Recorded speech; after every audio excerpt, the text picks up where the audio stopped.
ရန်ကုန်သားမဟုတ်ဘဲနဲ့ရန်ကုန်မြို့နေတဲ့လူတွေကလည်းပဲအသက်လေးကြီးလာတဲ့အခါကျတော့ရွာပြန်ခြင်းစိတ်ကလေးတွေပေါက်လာဒါသဘာဝပဲ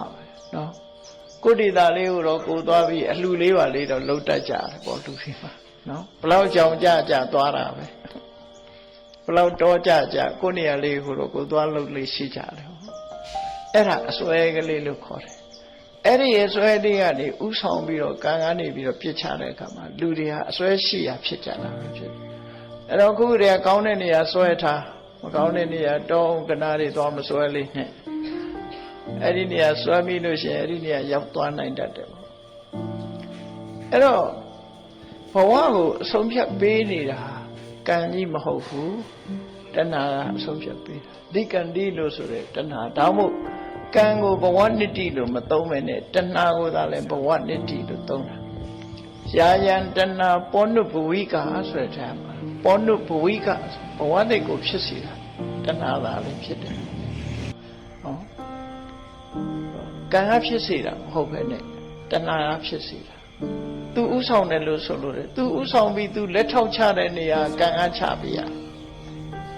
ဘဝကိုဥဆောင်သွားတာတဏှာဘဝတဏှာကလမ်းပြတယ်ကံကမျိုးစေ့ချတယ်နောက်ပေါင်းပြီးတော့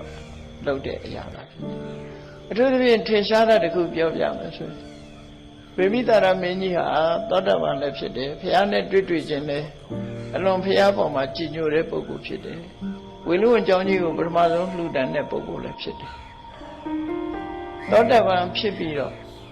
နောက်ဆုံးမှာ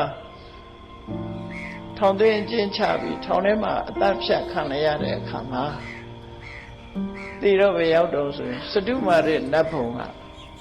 အာလဝကတို့ပုံရကတို့နဲ့တဒန်းနဲ့ဝိသုဝဏမင်းကြီးရဲ့အခါစားအမှုထမ်းနတ်ပတူကြီးသွားဖြစ်တယ်တကယ်ဆိုရင်သောတာပန်လည်းသောတာပန်ကုသိုလ်ကောင်းမှုတွေလည်းအများကြီးလုပ်တာဖြစ်တင်ဖြစ်ထိုက်တာအနည်းဆုံးတာဝရိန်သာလောက်တော့ဖြစ်တင်တာပေါ့အနာရဝိန်တထေးတို့ဆိုတုတ်တိတာဖြစ်တယ်လေ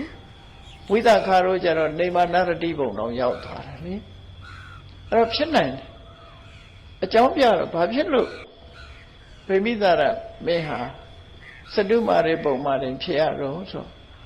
အဲ့ဒီမှာအချိန်ချင်းဖြစ်ခဲ့တယ်အစွဲလမ်းလေးပဲ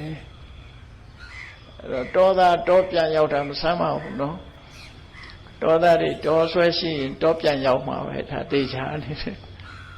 အဲ့ဒါပဲသူလည်းစတုမာရေပုံပြန်ရောက်သွားတာဆွဲလေးနဲ့ပြန်ရောက်သွားတာ